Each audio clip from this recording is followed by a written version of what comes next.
Assalamualaikum warahmatullahi wabarakatuh.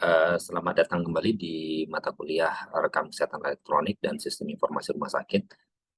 Kali ini topiknya berkaitan dengan dukungan dan keberlangsungan sistem informasi di fasilitas kesehatan. Nah, apa yang akan saya sampaikan untuk topik kali ini adalah ada tiga hal. Yang pertama, kita sedikit review peran sistem informasi di fasilitas kesehatan. Nanti ada contoh-contoh yang kaitannya dengan bagaimana respon fasilitas kesehatan terhadap kejadian pandemi ya, COVID-19. Kemudian yang kedua adalah tantangan implementasi rekam kesehatan elektronik di fasilitas kesehatan. Dan yang terakhir, bagaimana penguatan sistem informasi di fasilitas pelayanan kesehatan. Nah, sedikit review terkait dengan Organization Model of Healthcare Services dari WHO, bahwa fasilitas kesehatan itu memang memiliki peran yang strategis ya. Yang pertama adalah fasilitas kesehatan akan melakukan pelayanan pasien, ini menjadi bisnis utamanya, mulai dari pasien masuk sampai kemudian pasien keluar.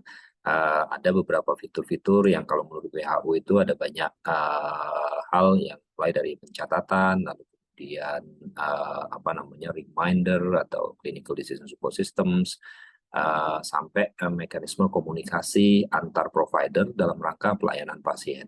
Contoh umpamanya sistem informasi rujukan, kalau di tempat kita ada Siskute. Kemudian yang kedua bahwa rumah sakit atau fasilitas pelayanan kesehatan juga membutuhkan pengelolaan ya, atau manajemen ya organisasi yang salah satu sumber daya yang penting adalah data yang dikumpulkan baik itu melalui pelayanan pasien yang tadi di front office di bagian depan maupun sistem-sistem informasi yang justru malah ada di back office ya di belakang. Jadi contoh umpamanya dari sistem akuntansi itu yang tidak langsung berhubungan sama pasien, tetapi ini sangat dibutuhkan oleh fasilitas kesehatan dalam rangka untuk mendukung fungsi-fungsi manajemen sumber daya manusia SDM umpamanya, ada payroll system, lalu kemudian ada manajemen aset, manajemen logistik, ya, obat dan perbekalan kefarmasian lainnya. Ini merupakan bagian dari peran fasilitas kesehatan dalam mengelola pelayanan yang ada di fasilitas kesehatannya. Nah, kemudian berbagai macam apa ya transaksi data tadi, baik itu pasien maupun yang back office, itu outputnya bisa menjadi kontribusi pada sistem kesehatan atau sistem yang lebih luas. Nah, umumnya ini bentuknya dalam diolah sedemikian rupa untuk menjadi laporan-laporan yang kemudian dikirimkan kepada pihak otoritas, umpamanya di kabupaten kota atau provinsi atau mungkin langsung ke Kementerian Kesehatan. Nah, sumber data yang dari transaksional tersebut kemudian dipakai dalam rangka untuk menilai performa pelayanan kesehatan atau sistem kesehatan di satu wilayah. Nah, umumnya ini sudah levelnya makro, ya, jadi tidak ke arah fasilitas kesehatan lagi, tetapi secara keseluruhan di dalam satu wilayah tertentu, umpamanya nasional, provinsi, atau kabupaten kota. Nah, kita lihat bahwa baik itu nanti pelayanan pasien maupun untuk manajemen organisasi dan juga kontribusi pada sistem yang lebih luas itu kebanyakan memang apa ya ada fungsi-fungsi manajemen kesehatan masyarakat di situ. Nah, dengan demikian bahwa fasilitas kesehatan itu punya banyak peran, mulai dari yang sifatnya sangat individual atau mungkin bahkan biomolekuler ya. Sekarang sudah ada apa stem cell umpamanya atau mungkin bioinformatics untuk genetik sampai yang levelnya populations atau kesehatan masyarakat ya. Jadi di sini karakteristik yang di fasilitas kesehatan yang nantinya bagaimana sistem informasi itu bisa mendukung kegiatan-kegiatan tersebut. Tentunya outcome-nya adalah outcome utamanya ya adalah uh, mutu dan kualitas pelayanan kesehatan. Nah, ini adalah beberapa contoh dari Nature dipublikasikan mungkin tahun 2021 ya sepertinya ya terkait dengan digital technology response to COVID-19. Jadi ada banyak sekali kalau kita lihat dari parameternya atau pengelompokannya ini ada public health need, Ada untuk digital epidemiology surveillance, rapid case identifications, interruption of community transmissions, public communication, and clinical care. Jadi di sini disebutkan bahwa digital tool atau teknologi yang dipakai bisa pendekatan machine learning, umpamanya untuk melakukan mendeteksi dini ya melalui pendekatan syndromic surveillance ya. Jadi syndromic bukan diagnosis akhirnya, tetapi dari gejala dan tanda yang dikumpulkan di setiap fasilitas pelayanan kesehatan yang kemudian jika dikompilasi dalam secara keseluruhan itu bisa membuat atau dengan pendekatan algoritma tertentu dapat menghasilkan alert atau reminder kecurigaan terhadap kondisi wabah sedini mungkin. Kemudian untuk survei atau barangkali dari data-data yang dikumpulkan itu bagaimana diekstraksi dan divisualisasikan dalam bentuk dashboard supaya semua stakeholders itu bisa melihat beban dari kondisi atau event public health tertentu. Biasanya melihatnya tren apakah dia nanti meningkat atau kapan dia akan menurun dan sebagainya. Ini contoh yang lain adalah rapid case identifications, menghubungkan sistem informasi di fasilitas kesehatan dengan medical device atau dari contoh umpamanya mungkin ya secara sederhana ya umpamanya saya periksa rapid test atau mungkin PCR di laboratorium tertentu, terus kemudian dari hasil laboratorium itu langsung terhubung dengan Peduli Lindungi, lalu kemudian saya bisa melihat status COVID saya apakah merah, hijau atau kuning ya. Nah sehingga ini bisa digunakan untuk mengidentifikasi secara lebih cepat ya, karena transmisi datanya itu seamless, sudah tidak lagi manual gitu ya, dikirim ke sana dulu, di entry lagi, dikirim ke sana lagi, di entry lagi, tapi sudah otomatis. Setidaknya ini lebih cepat dibandingkan yang lain. Kemudian yang lain public communications atau yang paling populer kemarin pada saat pandemi adalah untuk mendukung pelayanan pasien. Di situ ada teleconferencing, telemedicine atau untuk referral secara digital di mana pasiennya tidak perlu pergi tetapi antar providernya saja yang berkomunikasi. Nah, peran SIM RS ada di mana? Contoh ini ada 3 hal. Yang pertama, bagaimana mendeteksi kasus-kasus COVID sedini mungkin melalui registrasi pasien COVID, screening, atau mungkin vaksinasi, atau barangkali ini melihat tenaga kesehatan yang terdampak COVID-19 sehingga ini bisa dilakukan follow up segera. Kemudian yang kedua sharing informasi ya. Di sini ada public communications ya. Bagaimana menginformasikan ketersediaan sumber daya yang ada di fasilitas kesehatan sehingga kalau ada pasien-pasien yang ingin dirujuk atau pasien-pasien yang membutuhkan rujukan dari layanan primer ini bisa ketahuan apakah di rumah sakit ini atau rumah sakit mana yang memiliki sumber daya yang cukup untuk melakukan pelayanan pasien. Kemudian yang populer lagi ini seperti yang tadi saya sampaikan, telemedicine. Banyak penyedia telemedicine itu berkembang pesat sekali. Lalu kemudian bahkan di beberapa fasilitas kesehatan itu yang ya di sekitar kita lah di UGM sini ada beberapa yang mengembangkan khusus telemedicine untuk melakukan pelayanan pasien secara jarak jauh ya, walaupun dibatasi pada pasien-pasien yang rutin berkunjung dulu ya, belum sampai yang pasien-pasien baru karena untuk mendiagnosa itu memang membutuhkan pendekatan ya tidak hanya komunikasi ya atau wawancara atau anamnesis ya, tapi juga membutuhkan pemeriksaan penunjang untuk menegakkan diagnosis sehingga untuk pasien-pasien baru itu jarang yang melakukan telemedicine, harus datang ya untuk pemeriksaan yang lebih komprehensif. Nah, dampaknya COVID-19 ini memang salah satu faktor ya yang kemudian mempercepat beberapa konsep-konsep yang ya di Indonesia itu baru berjalan walaupun sudah didiskusikan mungkin ya 10 atau 12 tahun yang lalu, tetapi akselerasinya itu dipercepat dengan adanya COVID-19. Nah ini saya nggak tahu apakah ini faktor dari menterinya yang bukan kesehatan tadi, ataukah memang apa ya, sudah saatnya ya mengakselerasi beberapa isu yang kaitannya dengan interoperabilitas, data exchange, dan juga analytics ya. Eh, Trennya kayak ya apa ya, big data gitu ya, big data, data mining, lalu kemudian ada artificial intelligence, ini pola-pola analytics yang advance, prescription, prediction, dan sebagainya itu. Interoperability itu berkaitan dengan pertukaran data elektronik antar sistem satu dan sistem yang lain, tetapi dengan pendekatan yang baku atau standar. Nah, bagaimana perjalanannya di Indonesia ya? Ini kalau saya kembalikan ke perjalanan transformasi kesehatan digital. Ini tahun 2021, wah ini kok hilang ini ya apanya ujungnya ya.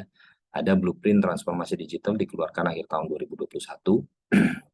Kemudian ada Renstra Kemenkes tahun 2020-2024 dengan penekanan pada transformasi kesehatan ya.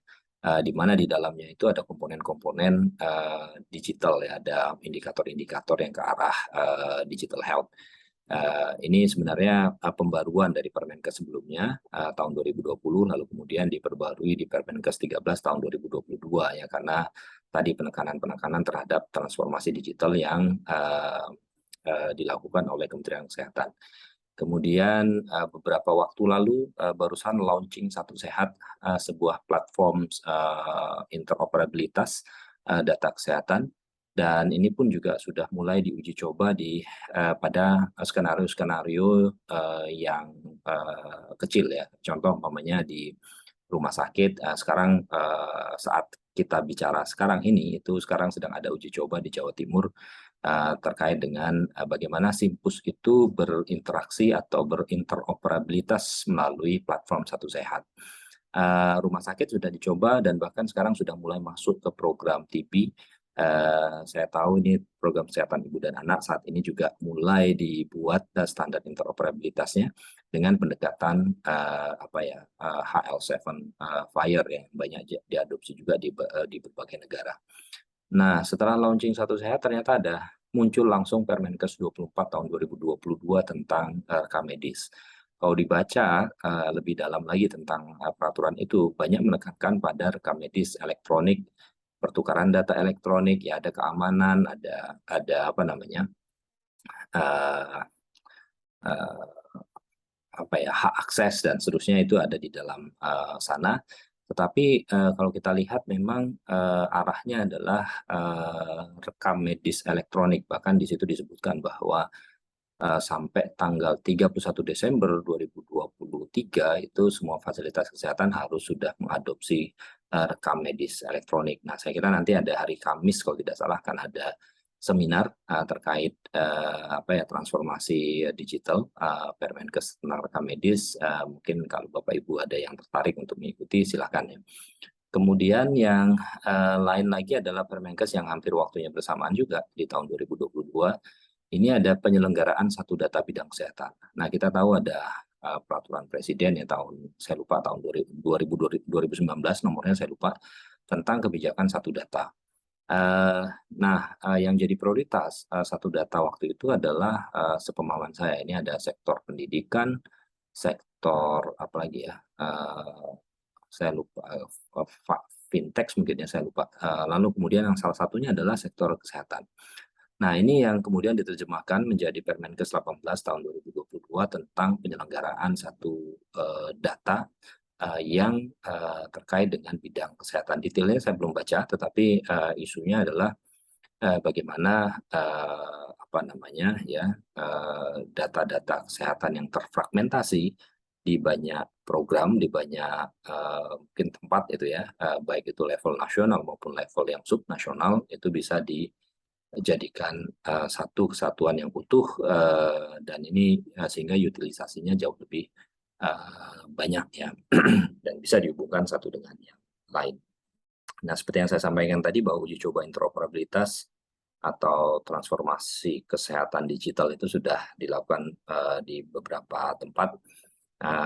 Contoh dan kemudian ada juga aplikasi Peduli Lindungi beberapa kali DTO menyebutkan ini akan menjadi citizen apps, di mana apa ya, kalau di Australia itu ada namanya personal health record ya. Jadi ini akan menjadi rekam medis personal yang akan dipegang oleh pasien, di mana informasi-informasi kesehatan itu bisa diakses melalui aplikasi tersebut atau citizen apps ya, yang saat ini dibilang itu adalah Peduli Lindungi. Nah, apa poin pentingnya dari inovasi digital ya akibat pandemi ini? Yang pertama bahwa kebutuhan sistem informasi itu selalu berkembang, dan perkembangannya itu bisa saja disebabkan oleh faktor internal karena memang sudah menjadi kebutuhan organisasi dalam rangka untuk pelayanan pasien tadi, lalu kemudian dalam rangka untuk manajemen organisasi secara lebih efisien, lebih efektif, dan juga bagaimana sekaligus berkontribusi terhadap sistem yang lebih luas. Ini kondisi internal yang mendorong untuk penggunaan sistem berbasis elektronik. Tapi bisa juga karena faktor-faktor eksternal tadi, umpamanya kondisi lingkungan akibat pandemi COVID-19, fasilitas kesehatan dipaksa untuk menyediakan informasi ketersediaan sumber dayanya. Kalau itu harus di-entry satu-satu tiap hari atau tiap jam, itu wah, itu repot ya. Sehingga sistem elektronik itu bisa memfasilitasi ini secara lebih mudah dan lebih cepat. Kemudian transformasi digital kesehatan ini kaitannya dengan regulasi tentunya secara nasional, sehingga apalagi tadi ada Permenkes tentang rekam medis ya, nah mestinya akan berdampak pada bagaimana sistem informasi di fasilitas kesehatan itu akan digunakan atau mungkin dikembangkan lebih luas lagi ya fungsinya. Tidak hanya mencakup aspek-aspek administrasi, aspek klaim, tapi juga bagaimana mengakomodasi pencatatan data medis pasien untuk mendukung pelayanan kesehatan. Dan banyak hal yang lain saya kira faktor pendukungnya. Nah, kemudian walaupun tadi kita lihat bahwa kebutuhan-kebutuhan itu selalu berkembang, tetapi kita juga masih dihadapi pada tantangan implementasi electronic health record atau sistem informasi kesehatan ya di fasilitas kesehatan. Jadi umpamanya ini ada salah satu referensi dari survei di Amerika tahun 2009, lalu kemudian survei ini kemudian dipakai juga di Korea tahun 2011 kalau tidak salah, atau 2012 ya. Kemudian diidentifikasi bahwa ternyata beberapa faktor yang mempengaruhi yang menjadi tantangan penggunaan SIM-RS antara lain, satu ada sumber dayanya nggak cukup atau modalnya nggak cukup untuk membeli ya. Uangnya nggak cukup karena harganya mungkin terlalu mahal ya. Kemudian nggak jelas itu return of investment-nya kapan. Kalau saya beli SIM-RS, kapan nih kita balik modalnya, umpamanya begitu. Kemudian biaya maintenance, pemeliharaan, karena kalau punya sistem informasi itu bukan berarti bahwa beli terus kemudian dipakai nggak ada masalah gitu. Kalau beli itu ya mestinya harus dipelihara, gitu. Umpamanya usernya harus dilatih, lalu kemudian harus didampingi kalau penggunaannya di awal-awal. Kalau ada masalah itu ada troubleshooting-nya yang kemudian bisa merespon dengan cepat. Nah, ini biaya-biaya maintenance yang sangat apa ya, dipertimbangkan ya untuk menggunakan SIM-RR dari hasil survei yang dilakukan di US ini. Kemudian resistensi dari pengguna, khususnya ini tenaga physicians, itu artinya tenaga medis ya kalau dalam hal ini ya. Mungkin karena workflow-nya itu akan jauh lebih mudah dengan menggunakan kertas ya, karena bisa dibolak-balik, bisa dicoret di sana, dicoret di sini, nggak kaku seperti sistem informasi yang rumah sakit ya, atau electronic health record. Mereka harus klik di sini, harus klik di sini, posisinya di sini, hurufnya kecil-kecil gitu ya, jadi agak susah, sehingga banyak yang barangkali wah kayaknya nggak praktis nih pakai apa namanya, pakai rekam medis elektronik, walaupun sudah difasilitasi dengan beberapa fungsi-fungsi lain ya. Sebagai contoh umpamanya ada text recognition atau mungkin ada speech recognition. Saya mungkin beberapa waktu lalu ada seminar Rabuan itu ada speech recognition, tapi juga ternyata nggak ini ya, speech recognition juga nggak populer ya setelah diperkenalkan sama physicians. Kemudian yang terakhir ini yang faktor kelima, menurut survei ini dia ngambil yang mayoritas saja ya, sebenarnya masih banyak lagi faktor-faktor yang lain, adalah inadequate IT staff. Jadi bisa saja karena ini di Amerika sama mungkin di negara-negara maju ya, kecenderungannya itu adalah membeli barang yang sudah jadi. Tapi pada saat kita membeli, membutuhkan pemeliharaan, maka tim IT, orang IT-nya itu ya memang harus capable untuk memelihara sistem yang dibeli tadi. Padahal kita tahu bahwa eh, ada yang bilang begini, sistem informasi itu barang seni gitu. Jadi dikembangkan oleh A belum tentu si B itu bisa mengoperasikan sistem itu gitu atau mengembangkan sistem itu karena karakteristik codingnya, karakteristik dari pola-pola pengembangan sistemnya itu mungkin akan berbeda dari orang satu dengan orang yang lain. Sehingga mungkin ini yang dipersepsikan menjadi inadequate IT staff. IT-nya ada, orang IT-nya ada, tetapi pada saat dia disuguhkan dengan sistem informasi yang dari luar, itu proses untuk mempelajari framework yang dari luar itu tidak mudah ya dibandingkan dengan mengembangkan secara mandiri. Ini yang terjadi di banyak tempat saya kira di Indonesia pada saat membeli dari vendor lalu kemudian dipasang di rumah sakit terus kemudian tidak ada yang melakukan pemeliharaan. Kalaupun ada mungkin pemeliharaannya sangat minimalis ya, tidak mampu untuk melakukan pengembangan-pengembangan atau modul-modul tambahan atau menyesuaikan flow atau menambahkan modul-modul yang mayor tadi secara mandiri karena kemampuan IT-nya itu tidak sebaik dari vendornya yang barangkali itu sudah melakukan pekerjaan itu bertahun-tahun gitu ya. Nah, ini juga sama saya kira ini tahun 2012 dengan instrumen yang sama dilihat di mana di Korea kalau di sini ya untuk Korea Tertiary atau Teaching Hospital kelihatan polanya mirip-mirip ya. Jadi kebutuhan akan dana, kemudian apa ya kekhawatiran kalau saya beli dari vendor itu nanti apakah vendor itu masih akan tetap ada 5 tahun lagi. Nah ini kan juga di tempat kita mungkin banyak ya yang kekhawatiran seperti itu ya untuk membeli dari sebuah vendor, apakah vendornya itu kredibel, reliable, apakah masih sustainable atau tidak. Nah ini kalau tidak, kalau belinya sekarang besok kemudian vendornya hilang itu ya repot nanti kalau ada apa-apa. Terus kemudian isu keamanan, lack of interoperable IT system ini juga bagian dari isu karena bisa saja di tahun 2012 ini ya walaupun 10 tahun yang lalu kebutuhan-kebutuhan akan pertukaran data elektronik itu memang sudah teridentifikasi gitu sehingga uh, penting bagi fasilitas kesehatan untuk memiliki sistem yang interoperable. Saya ingat dulu ada HL7 itu sebelum yang sekarang Fire itu ada yang HL7 versi 2, lalu kemudian HL7 versi 3, versi 1 saya nggak ngikutin. Kemudian baru kemudian ada yang FHIR ya.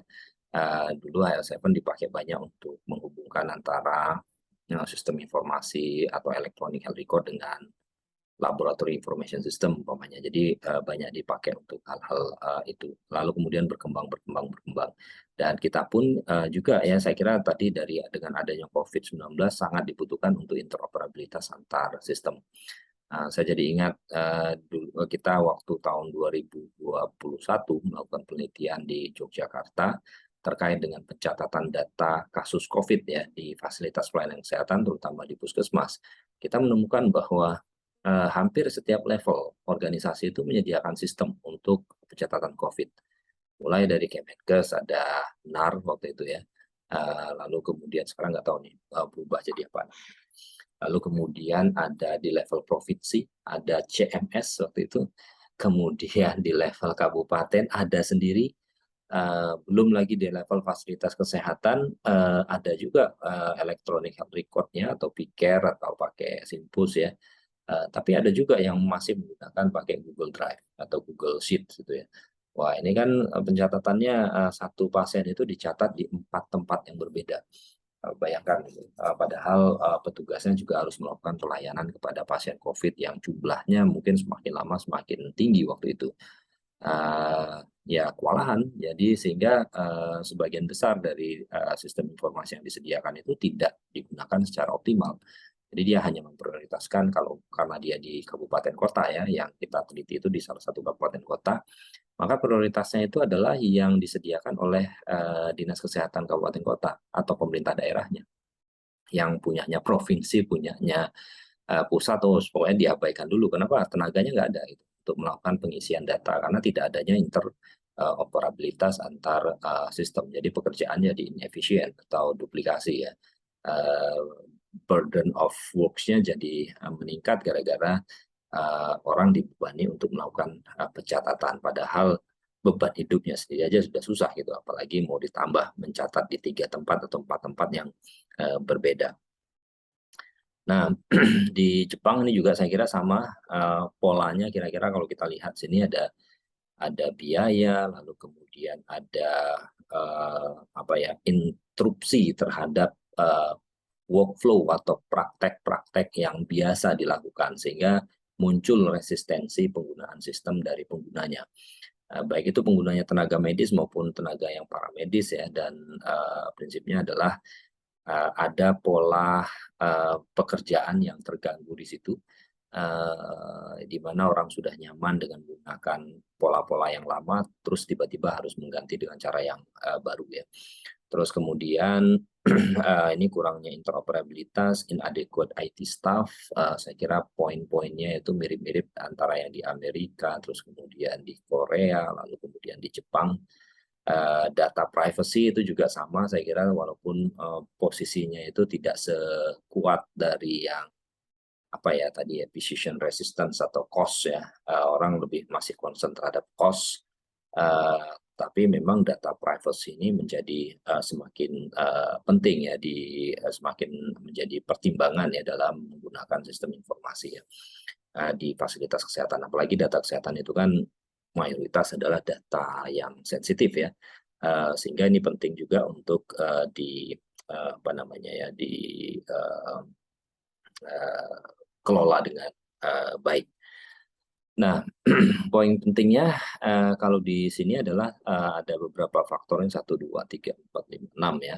Ada human barriers, menurut Khalifa ini juga di mana nih, di Arabia ya, Saudi Arabia juga ya kalau kita lihat tadi ya, kalau mengelompok-kelompokkan masalah-masalahnya tadi itu ada isu yang terkait dengan manusianya, ada yang kaitannya dengan keuangannya atau investmentnya, ada legal and regulatory barriers, ada tadi ya privacy, confidentiality, terus kemudian apa ya, security, compliance to regulation, kayak di Indonesia tadi mungkin sudah mulai masuk ke interoperabilitas ya. Bagaimana kalau saya ingin mengirimkan data ke fasilitas kesehatan lain, padahal data ini milik pasien, ini gimana nih prosedurnya itu? Apakah harus minta persetujuan pasien, ataukah sebenarnya karena ini memang tujuannya untuk pasien sendiri, maka ini langsung saja nggak masalah gitu. Ini legal and regulatory-nya masih belum banyak ya untuk mengakomodasi transformasi digital tadi. Kemudian organizational barriers kayak budaya, lalu kemudian tata kelolanya, alokasi sumber dayanya di fasilitas kesehatan, umpamanya rumah sakit berapa banyak sih mengalokasikan budget untuk pengembangan dan pemeliharaan sistem. Ada yang referensi mengatakan bahwa ya idealnya sih di atas 3% gitu dari total anggarannya operasional fasilitas kesehatan. Tapi beberapa mungkin lebih dari itu ya, karena mungkin fasilitas kesehatannya fasilitas kecil, semakin kecil fasilitas kesehatannya proporsinya mestinya semakin besar ya, karena kebutuhannya itu sama ya, antara yang satu yang besar sama yang kecil itu mungkin ya, mungkin tidak jauh berbeda ya. Kemudian technical barriers, kayak tadi umpamanya kompetensi dari tenaga IT, beberapa infrastruktur itu masih, walaupun semakin lama semakin murah, bahkan sekarang ada fasilitas cloud yang sebenarnya kita sewa saja, antara sewa sama membuat data center sendiri itu jauh lebih murah kalau kita sewa gitu, karena data center pun juga kita harus pelihara. Itu sudah mulai berkurang, tetapi masih saja bahwa ada isu-isu terkait dengan aspek teknis, terutama tadi yang apa ya, kompetensi SDM IT. Ini ada sistem informasi di luar sana, rumah sakit memutuskan untuk membeli, Tapi setelah membeli itu ya harus dipelihara, harus dikembangkan secara mandiri oleh tim IT-nya internal. Nah, sayangnya ini tim IT-nya tidak bisa catch up dengan sistem informasi yang dikembangkan oleh pihak lain. Kemudian yang lain itu adalah professional barriers tadi workflow. Biasanya komunikasi itu pakai telepon, komunikasi itu pakai kertas, atau komunikasi itu pakai pencatatan itu menggunakan rekam medis kertas yang bisa dibolak-balik, lihat lagi datanya, lihat lagi dengan mudah. Ini sekarang diganti dengan klik sana, klik sini, klik sini. Belum lagi apalagi usianya sudah di atas 50 tahun ya. Digital literasinya nggak sebaik orang-orang yang lulusan baru ya, lulusan orang muda yang umurnya mungkin 25 atau 30 tahun ya. Nah, sehingga mungkin beberapa di antaranya itu ada hambatan profesional. Termasuk kalau kita lihat kalau di rumah sakit itu ya biasanya ada dokter senior gitu ya, pasiennya banyak, terus dia harus praktek sana, praktek sini, harus operasi sana, operasi sini. Wah, itu kalau suruh pakai sistem yang ngeklik satu-satu itu mungkin nggak selesai-selesai deh. Nggak tidur mungkin dia selama 1 hari itu untuk melakukan pelayanan pasien. Nah, ini kan hambatan-hambatan profesional yang mungkin kita temukan pada saat kita implementasi di lapangan. Nah, poin pentingnya di sini bahwa aspek teknis itu bukan satu-satunya tantangan penggunaan sistem informasi. Jadi ada aspek-aspek non-teknis lainnya seperti financial, legal, humans, kemudian profesional yang itu nanti akan berdampak pada penggunaan atau kesuksesan dari sistem informasi di fasilitas kesehatan. Nah, kemudian topik yang ketiga ini yang barangkali kita tahu bahwa kebutuhannya itu selalu berkembang, tantangannya masih banyak, lalu kemudian bagaimana caranya kita bisa memperkuat sistem informasi di fasilitas pelayanan kesehatan. Nah, saya mengambil framework, tapi ini sebenarnya frameworknya untuk yang skala makro ya. Kalau kita lihat-lihat tadi dari yang Khalifa tadi ya, referensi terakhir tadi, ternyata ya masih relevan juga walaupun aspek WHO ITU itu makro, umpamanya tata kelola ya, tapi tata kelolanya itu bukan di level yang makro, tapi di level fasilitas kesehatan. Umpamanya ini, ada atau tidaknya IT komite, kemudian struktur organisasi unit IT itu di bawah siapa gitu. Ini sangat menentukan, atau mungkin di bawah sub apa ya, sehingga ini sebenarnya nanti akan berdampak pada bagaimana dia nanti akan mengalokasikan anggaran, mengalokasikan orang, membuat kegiatan-kegiatan dan seterusnya. Kemudian budaya organisasi, apakah organisasinya itu siap kayak militer itu ya, jadi pimpinannya itu bilang pakai sistem, semuanya pakai sistem, ataukah sebenarnya kekeluargaan ya, budayanya itu kekeluargaan. Wah, kalau saya masih belum bisa ya nggak apa-apa, dimaklumi gitu. Jadi ya ini yang akan berdampak pada kecepatan atau kesiapan dalam menggunakan sistem informasi di fasilitas kesehatan. Dan juga ini ya kolaborasi dengan kalau memang ini bekerja sama dengan pihak luar, apakah vendornya itu komitmen, apakah vendornya itu hanya simsalabim ada sekarang karena ada proyek, lalu kemudian pas nggak ada proyek langsung hilang gitu ya. Ini akan sangat berpengaruh terhadap implementasi sistem informasi di fasilitas kesehatan. Di WITU ini ada 1, 2, 3, 4, 5, 6 ya, 6 atau 7 harusnya nih, 1, 2, 6. Yang kurang apa nih ya, infrastruktur, standar ya, yang kurang ini satu lagi, standar and interoperabilitas, ini kurang satu nih. Jadi yang kedua itu strategi and investment, seberapa besar ya dukungan financial untuk implementasi SIM RS, dan juga untuk kepentingan capacity building tim IT-nya, atau mungkin justru malah capacity building untuk usernya ya, dalam rangka menggunakan sistem informasi yang diadopsi oleh fasilitas pelayanan kesehatan.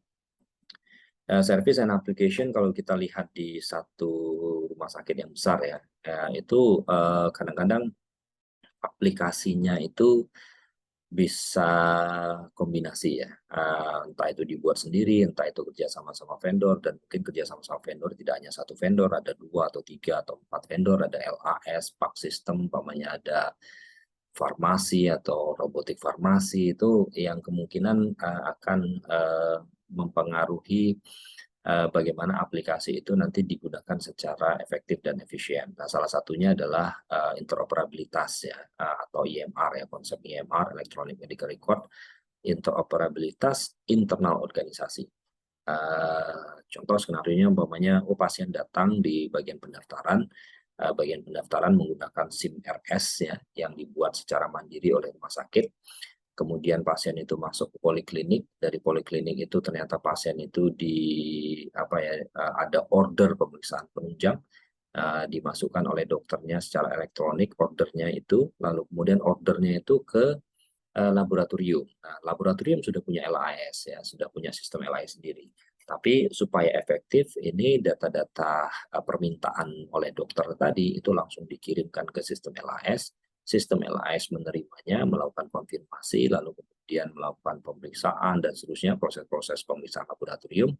Hasilnya pun juga bisa di-generate secara elektronik, kemudian divalidasi oleh dokter patologi kliniknya, kemudian hasil yang sudah divalidasi itu dikirimkan kembali ke dokternya melalui SIM RS yang dipakai tadi.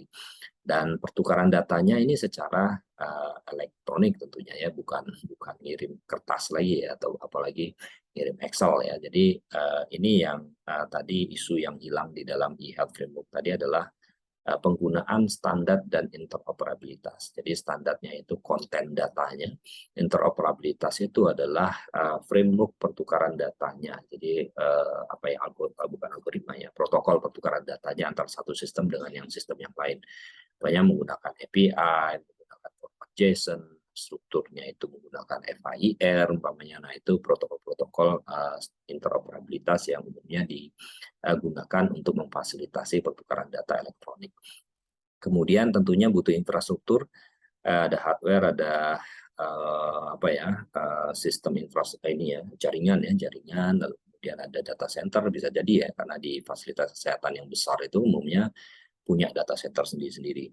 Kemudian kebijakan-kebijakan, baik itu yang kebijakan eksternal maupun kebijakan yang internal, sampai ke level mungkin standar operational prosedur yang umpamanya di rumah sakit itu ada BCP ya, Business Continuity Plan, yang merupakan bagian dari mitigasi terhadap kejadian atau event yang tidak diharapkan, umpamanya cyber attacks atau mungkin kejadian gempa bumi atau kebakaran yang itu nanti akan berdampak pada bagaimana sistem informasi itu tetap berjalan ya pada situasi atau kondisi event-event yang tadi itu. Kemudian workforce, tenaga kesehatan, ini kaitannya juga tadi investment, tadi ada capacity building, ya orang-orangnya baik itu pengguna maupun pengelola IT-nya mestinya perlu peningkatan kapasitas ya, karena kita lihat tadi bahwa kebutuhannya itu selalu berkembang. Ada aja yang membuat ini menjadi lebih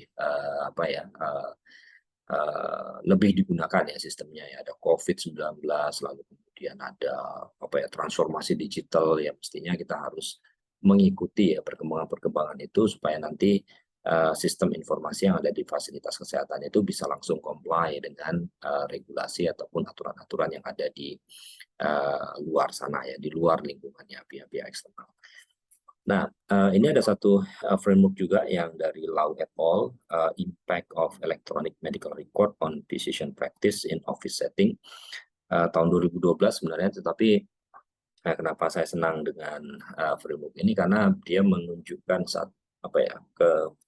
karena ini mungkin karena systematic review ya, jadi dia melihatnya betul-betul secara komprehensif terkait dengan faktor kesuksesan implementasi electronic health record atau electronic medical record. Nah, dia membaginya menjadi 3 level yang mikro. Nah, ini ada mikro lagi, tapi istilahnya mungkin berbeda ya dengan yang di depan tadi ya, di presentasi di awal. Mikro itu maksudnya ya teknologi atau sistem informasi yang digunakan di fasilitas kesehatan. Faktor yang meso itu adalah organisasinya. Faktor yang makro itu adalah lingkungannya di luar dari organisasi yang kemudian memaksa atau mendorong untuk penggunaan sistem yang berbasis elektronik. Nah, contoh-contohnya ini kalau yang dari mikro itu ada software, hardware, brandware, ya. Terus kemudian kalau yang organisasi itu budaya kerja, struktur organisasi atau tata kelolanya, lalu kemudian alokasi anggaran untuk operasional maupun untuk pemeliharaan, bahkan untuk pengembangan sistem informasi. Untuk yang faktor yang lebih luasnya bisa saja regulasi-regulasi yang terkait yang mengharuskan fasilitas kesehatan itu mengikuti aturan itu ya. Contoh umpamanya harus bridging dan BPJS umpamanya, atau klaim itu sekarang sudah mulai virtual. Kalau pertukaran data elektronik itu menggunakan platform Satu Sehat dan sebagainya. Jadi ini compliance terhadap kondisi-kondisi yang di luar sana yang mengharuskan rumah sakit atau fasilitas kesehatan untuk mengikuti. Nah, secara lebih detail dia membuat begini. Jadi contoh ini variabel-variabel kesuksesan adopsi sistem informasi di fasilitas kesehatan yang mikro level tadi, mulai dari kualitas sistem informasinya yang dilihat dari seberapa bagus ya sistemnya itu, umpamanya loadingnya nggak lama, aksesnya cepat, terus kemudian responsnya kalau kita mengisi atau mengentry data itu langsung tersimpan ya, itu kualitas sistemnya. Kemudian information quality itu output dari informasinya itu memang betul-betul sesuai dengan kebutuhannya. Jadi memang digunakan untuk pengambilan keputusan atau memang sesuai dengan kebutuhan usernya. Kayak saya umpamanya di bagian registrasi, kalau saya informasinya itu tidak bisa mengakses berapa banyak pasien yang sudah terdaftar hari ini, ya sistem itu belum bermanfaat untuk saya karena fungsi saya di sini adalah untuk meregistrasikan pasien dan membuat laporan kepada atasan atau pimpinan bahwa ini hari ini saya sudah menerima pasien sekian banyak. Kemudian yang lain adalah service quality, artinya seberapa baik layanan sistem informasinya. Umpamanya begini, layanan itu kalau ada trouble ya, ada masalah itu, seberapa cepat itu akan direspons, seberapa cepat dia akan solve masalahnya itu. Ini bagian dari service quality. Nah, dan bahkan di micro level ini sampai melihat dampak gitu. Ini yang menarik menurut saya karena dampaknya itu apakah dampaknya itu untuk penggunanya ya, pengguna sistemnya. Ini user di sini ada system use ya, user satisfaction ya, kepuasan penggunanya. Ataukah dampaknya itu sampai ke net benefits-nya, artinya sampai ke pasiennya untuk meningkatkan kualitas pelayanan, meningkatkan produktivitas dari tenaga kesehatan yang melakukan pelayanan. Wah, ini benefitnya sampai ke situ, apakah sampai bisa dinilai ke situ. Nah, saya kira ini tantangan ya, tantangan untuk peneliti barangkali ya, yang di bidang informatika kesehatan, apa betul bahwa sistem informasi yang kita pakai di rumah sakit itu mampu meningkatkan mutu pelayanan kesehatan. Bagaimana cara mengukurnya? Apakah sistem informasi itu satu-satunya faktor ya untuk meningkatkan kualitas? Karena saya yakin pasti akan ada faktor-faktor yang lain ya untuk meningkatkan kualitas, termasuk faktor orang yang melakukan pelayanan itu sendiri ya, orang lebih ramah, lebih pinter dan sebagainya yang mempengaruhi kualitas pelayanan juga. Nah, kemudian yang meso level tadi mungkin sudah disinggung, ada orangnya, ada organisasinya, ada proses implementasinya, dan juga yang makro level ini ada tadi sudah disinggung juga, ada legislation, policy, di WHO ITU tadi sudah memasukkan funding insentif ya atau investments, kemudian kondisi sosial politik dan adanya standar dan interoperabilitas yang ditetapkan secara nasional. Nah, ini saling mempengaruhi ya. Jadi contoh umpamanya gini, di organisasi ini kita kalau startnya dari meso level ya, di organisasi memang sudah sangat membutuhkan sistem informasi karena ada 3 hal yang ingin di-cover, pelayanan pasien, manajemen, sama bagaimana saya bisa efektif atau efisien untuk melaporkan data-data pelayanan tadi ke pihak otoritas. Nah, ini yang nanti akan mempengaruhi ya langsung bagaimana sistem itu akan dikembangkan. Lalu sistem yang dikembangkan ini nanti akan berdampak pada bagaimana penggunaannya gitu ya, bagaimana user itu merasa terbantu dengan adanya sistem. Nah, kalau ini nanti ada bukti-bukti yang kuat untuk menunjukkan bahwa sistem informasi itu dapat meningkatkan mutu pelayanan, maka ini akan menjadi kebijakan gitu.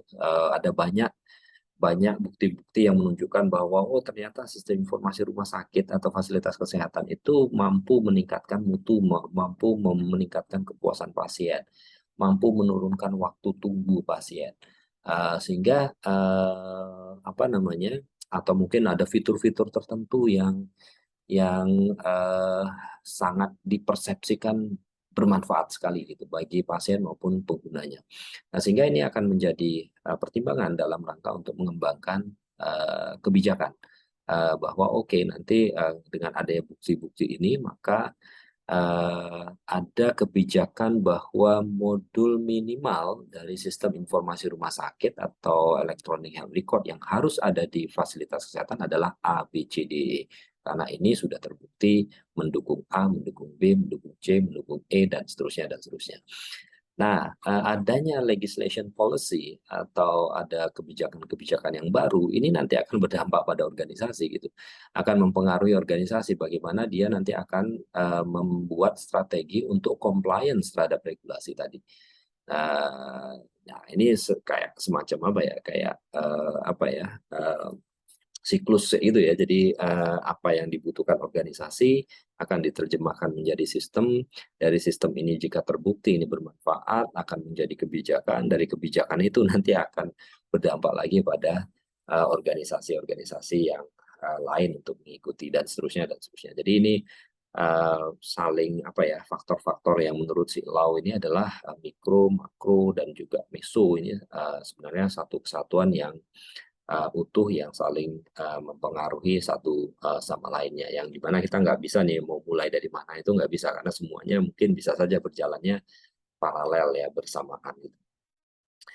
Nah, ini beberapa contoh saya kira yang dari referensi-referensi yang lain, umpamanya kalau dari sisi tata kelola dan budaya, apakah ada IT komite. IT komite itu penting karena harapannya ya pengembangan IT itu eh, dari masukan-masukan apa ya, representasi dari unit-unit yang ada di fasilitas kesehatan. Jadi, nah ya namanya IT komite ya, komite itu eh, perwakilan dari unit-unit yang ada di fasilitas kesehatan atau mungkin perwakilan dari pihak eksternal juga sebagai pemilik atau sebagai apa ya, kayak jejaring ya kayak gitu, yang kemudian akan mengarahkan ya bagaimana sistem informasi ini akan dikembangkan atau akan digunakan. Dan ini juga yang akan memberikan apa ya, lampu hijau dan bahwa tim IT-nya punya ide ini nih gitu. Dengan adanya IT komite akan bisa disupport ya dengan baik dan juga dipantau itu perkembangannya oleh komite IT, dan harapannya bahwa pada saat ini dikembangkan ini juga dipakai oleh usernya karena ini sudah merupakan kesepakatan bersama. Struktur organisasi ini juga menarik saya kira, karena kalau di secara teori ini apakah nanti struktur organisasinya kita akan terdesentralisasi ataukah nanti tersentralisasi. Untuk beberapa organisasi yang sangat besar ya mungkin lebih cocok desentralisasi ya. Contoh yang paling nyata barangkali Kemenkes ya. Di situ ada Direktorat Jenderal. Direktorat Jenderalnya ada Nakes, ada P2, ada Kesmas, ada Farmalkes, ada Yankes ya. Lalu kemudian dari situ masing-masing itu punya sistem sendiri-sendiri yang dikelola, ada orang IT-nya sendiri, dan bahkan ada kolaboratornya sendiri dengan vendor A, vendor B, vendor C. Jadi memang ini nggak mungkin dilakukan apa ya, memang kalau kita melakukan sentralisasi malah terhambat itu pengembangan sistemnya karena tidak bisa bergerak dengan cepat. Tapi ada juga yang sifatnya sentralisasi ya, apa ya, sentralisasi contohnya apa ya, perbankan mungkin ya. Itu nggak mungkin itu desentralisasi. Mungkin ada beberapa yang didesentralisasi, tapi kayaknya kok mayoritas itu tersentralisasi ya, karena data-data yang sangat sensitif mungkin ya, terus kemudian supaya nanti tidak ada banyak variasi-variasi yang terjadi yang itu bahkan yang akan berdampak pada membingungkan customer-nya itu ya, barangkali ya. Nah, ini mungkin nanti perlu dipelajari lagi. Tapi memang kita harus mencari bentuk yang paling ideal ya. Tidak mesti bahwa harus sentralisasi atau harus desentralisasi. Bisa saja beberapa di antaranya itu didesentralisasikan karena ini bukan merupakan core system, tapi yang core sistemnya itu harus tersentralisasi. Itu bisa juga melakukan pendekatan-pendekatan itu.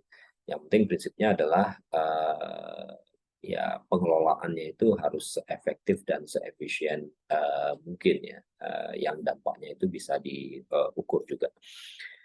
Nah, ini salah satu contoh, saya kira ini struktur organisasi yang menarik di salah satu rumah sakit ya, rumah sakit besar ini kebetulan.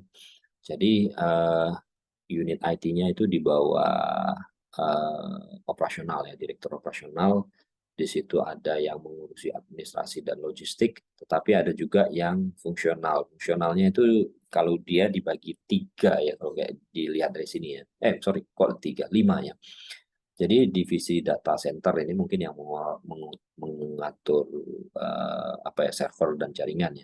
Divisi analisa kebutuhan dan desain, bisa jadi ini berkaitan dengan sistem analis and design dari kebutuhan-kebutuhan unit-unit yang ada di rumah sakit.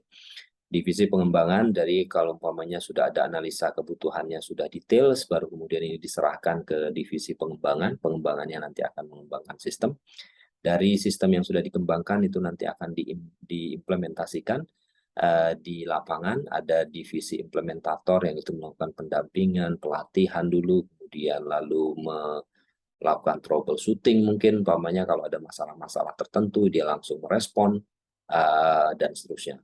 Lalu kemudian ada yang menarik, ini mungkin divisi analisis data dan informasi ya. Barangkali ini tadi yang di awal-awal tadi ada analytics ya, kebutuhan-kebutuhannya ini adalah akibat COVID ini analytics-nya berkembang. Nah, ini bisa jadi divisi analis data itu melakukan pendekatan-pendekatan big data, data mining atau mungkin artificial intelligence terhadap data-data yang sudah dikumpulkan di fasilitas kesehatan dalam jangka waktu yang lama. Artinya datanya itu sudah banyak sekali yang kemudian perlu ditambang ya, perlu diolah sedemikian rupa supaya bisa menghasilkan informasi-informasi yang mungkin lebih tajam dengan pola-pola yang lebih bisa menjadi insight baru ya, knowledge baru yang kemudian itu dipakai untuk pengelolaan pasien umpamanya atau untuk manajemen organisasi. Nah, beberapa di antara fasilitas kesehatan mungkin mempunyai dokumen IT plan, rencana strategis. Kayak di Kemenkes itu ada Renstra tadi yang saya sebutkan di awal, ada Renstra Kemenkes yang menekankan pada transformasi kesehatan. Di dalamnya ada transformasi digital, ada roadmap-nya. Tadi di awal juga ada blueprint tentang transformasi digital, itu ada mungkin tahun pertama ngapain, tahun kedua ngapain, tahun ketiga ngapain. Ada tujuan atau goals yang ingin dicapai dalam jangka waktu tertentu, khususnya untuk IT. Beberapa barangkali ada, tetapi mungkin beberapa untuk organisasi-organisasi yang mungkin lebih kecil, barangkali itu tergabung dalam renstra organisasinya secara keseluruhan ya. Tapi ada juga yang sangat spesifik untuk IT plan ya, untuk rencana strategis sistem informasi. Isinya kalau kita lihat ya, ada visi, misi, tujuan, lalu kemudian ada objektifnya, ada roadmap-nya, langkah-langkahnya, ada faktor-faktor apa yang dipertimbangkan, ada analisa SWOT-nya mungkin ya, yang berupa yang dikompilasi dalam sebuah dokumen atau master plan. Kemudian ya tentunya mengapa kok perlu master plan atau renstra untuk IT ya, karena kita melihat ada berbagai macam resiko ya implementasi sistem informasi. Barangkali tadi sudah disinggung beberapa tantangan ya. Ini salah satunya adalah ketidaksesuaian antara kebutuhan bisnis dengan sistem informasi yang dibangun, aplikasinya untuk mencegah aplikasinya supaya tidak tambal sulam, kemudian menjaga agar investasi yang dikeluarkan itu memang betul-betul berdampak ya pada organisasi dan juga berdampak pada output atau outcome-nya pelayanan kesehatan. Dan output dari informasi yang dihasilkan juga memang sesuai dengan yang diharapkan ya, sehingga perlu adanya langkah-langkah untuk mengarah ke objektif itu yang diterjemahkan di dalam Renstra IT ya.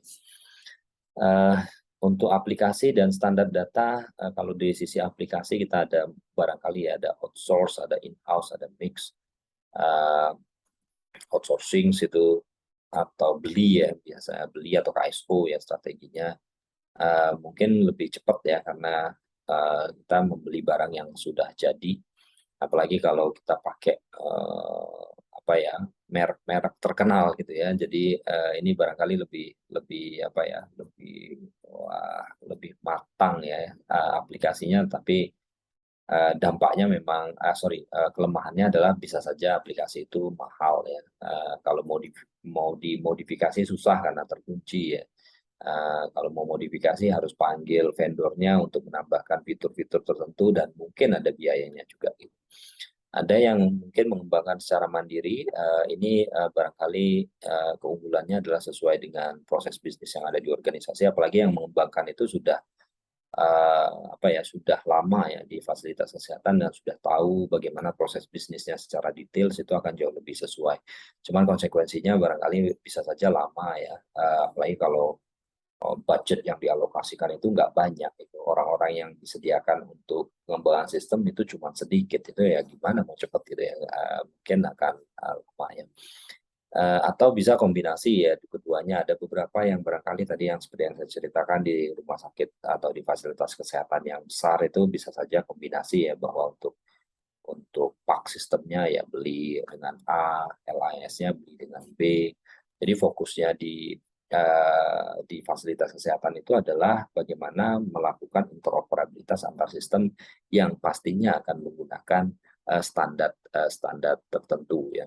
Kalau di OpenHIE itu standarnya, ini konsep OpenHIE itu ya, OpenHIE itu apa ya, Health Information Exchange ya.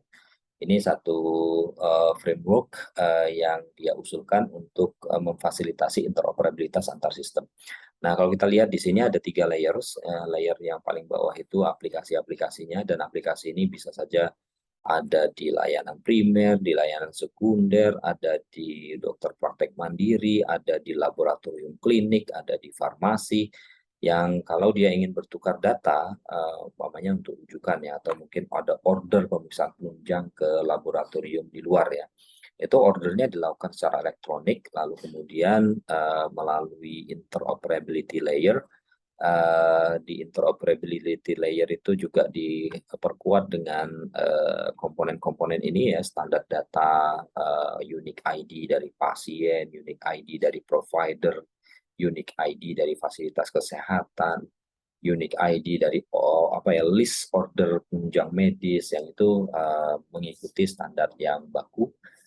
Sehingga pertukaran data itu dapat dilakukan tidak hanya sintaktik, tetapi juga mencapai interoperabilitas semantik. Jadi sintaktik itu lebih ke arah struktur data, pertukaran datanya itu dapat terjadi antar satu sistem dan sistem yang lain.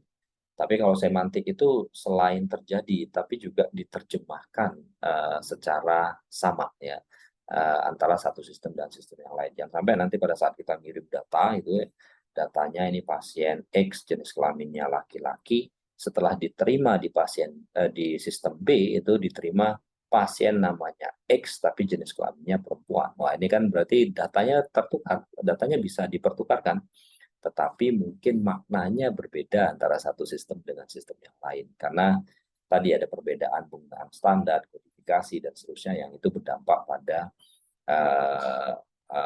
interoperabilitas secara semantiknya tidak terjadi ya, tidak sempurna gitu. Nah, tentunya kita akan membutuhkan infrastruktur ya, SIM-RS, ada hardware ya, jaringan, terus kemudian ada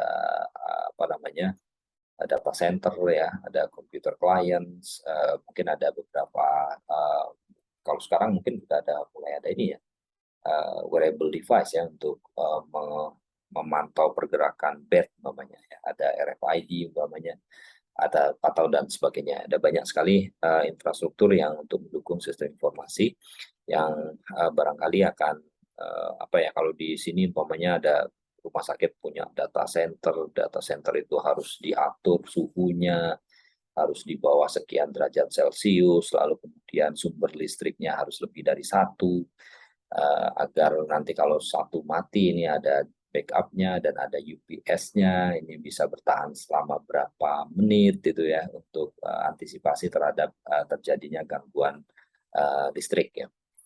Kemudian yang lain lagi, ya ini saya kira legislation dan policy and compliance ini perlu diupdate ya, ada beberapa yang baru, dan saya kira ini akan mempengaruhi bagaimana sistem informasi itu bisa berjalan di di fasilitas pelayanan kesehatan. Orang-orang juga penting, ini ada satu survei di Tribal tahun 2009, sudah lama sebenarnya, tetapi lihatnya begini, jadi walaupun ini apa ya, survei yang sudah lama ya, lebih dari 10 tahun, tetapi kalau kita lihat dari komposisi dari tenaga sistem informasi yang di fasilitas pelayanan kesehatan itu kelihatan bahwa ini seharusnya multidisiplin, tidak bisa dikelola oleh satu disiplin tertentu saja gitu. Umpamanya di sini bahkan yang orang-orang yang latar belakang ICT-nya itu hanya 36% dari total keseluruhan. Jadi ada orang yang dari rekam medis, ada orang yang dari clinical coders, ada orang yang dari clinical informatics, ada senior manajernya, dan ada orang yang dari sistem informasi. Jadi memang multidisiplin ya, idealnya ya. Ini dari survei yang di Inggris ya, poin pentingnya itu adalah ya jangan cuman satu disiplin ya, monodisiplin. Sebaiknya ada orang-orang yang dari disiplin yang berbeda, sehingga ini memperkaya ide untuk pengembangan sistemnya. Kemudian yang lain mungkin layanan. Layanan tadi mungkin kalau kita lihat dari struktur organisasi yang salah satu contoh di fasilitas kesehatan tadi ya, itu ada layanan untuk melakukan analisa kebutuhan, ada layanan untuk pengembangan, ada layanan untuk implementasi, ada layanan untuk melakukan analisis data ya, untuk menghasilkan informasi yang berguna, entah itu baik untuk manajemen atau mungkin justru malah ada yang spesifik untuk penelitian, untuk mendukung penelitian atau untuk mendukung registrasi penyakit ya. Kalau di rumah sakit pendidikan itu banyak itu kebutuhan-kebutuhan untuk mengembangkan case report forms yang nanti dipakai untuk research atau untuk mengembangkan clinical guidelines umpamanya yang khusus untuk di rumah sakit itu. Kemudian ya saya kira ini poin pentingnya di kesuksesan apa ya, sistem informasi di fasilitas kesehatan itu terletak pada kesinambungan implementasi yang dipengaruhi oleh faktor ini ya. Jadi kalau ini ambil dari faktornya WHO ITU tadi, kita butuh tata kelola, kita butuh investasi, kita butuh rencana strategi, kemudian aplikasi yang dan standar interoperabilitas yang sesuai dengan kaedah-kaedah yang secara nasional umpamanya, atau kaedah-kaedah yang baku digunakan di sektor kesehatan. Kita perlu infrastruktur, aspek legal, SOP, guideline, dan juga sumber daya manusia yang tidak hanya orang IT-nya, unit IT-nya, tetapi juga usernya ya, bagaimana usernya juga menggunakan sistem informasi. Nah, saya kira demikian yang bisa saya sampaikan. Terima kasih. Assalamualaikum warahmatullahi wabarakatuh.